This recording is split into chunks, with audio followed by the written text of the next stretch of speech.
So guys, magluluto ulit tayo ng ulam. Yan, gigisa ko lang sa sibuyas, bawang.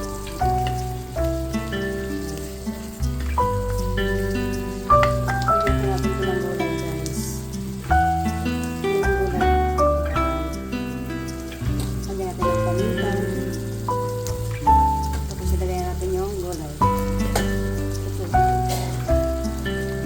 Pachamba lang ito guys. Kasi kung ano lang available na gulay sa restaurant, niluto ko na. Wala akong ulam, wala akong isda. Lagyan natin yung chili mix guys. Yan. Busin natin ito.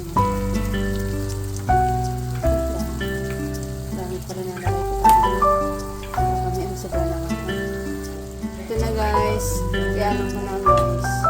Lagay ko na itong gulay. Yung gulay yung ipakuluan ko yan. Medyo luto na yan. Malapit na sa maluto guys. Ayan na guys. Luto na. Kain po tayo guys. Thank you for watching. Bye bye.